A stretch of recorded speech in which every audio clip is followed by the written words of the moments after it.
நம்ம இன்னைக்கு CSR net கெமிஸ்ட்ரியில் பார்க்க போகிற question the correct for the ionization energy of binary hydrides is. So இந்த மாதிரி கொஷின்ஸில் ஃபஸ்ட்டு நீங்கள் அந்த சிம்பிள் எந்தெந்த டைரக்ஷன் போகுதுன்னு பார்க்கணும்.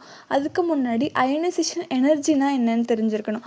அயோனைசேஷன் எனர்ஜி எதுக்கு யூஸ் பண்ணுறாங்கன்னா to remove an electron from atom ஒரு மாலிக்யூல் யூஸ் பண்ணுறாங்க.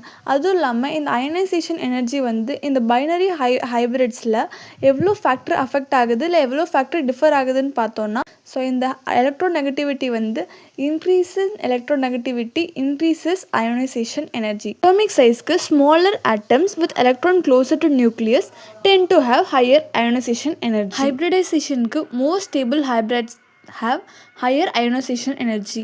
இப்போ நம்ம ஞாபகம் வச்சுக்க வேண்டிய ட்ரிக் என்னன்னா, ionisation energy increases across a period, அதாவது லெஃப்ட் டு ரைட் இன்க்ரீஸ் ஆகும். ஸோ எலிமெண்ட்ஸ் லைக் ஃப்ளூரின் ஆக்சிஜனுக்குலாம் பார்த்தீங்கன்னா ஹையர் அயோனைசேஷன் எனர்ஜி இருக்கும் compared to carbon and nitrogen.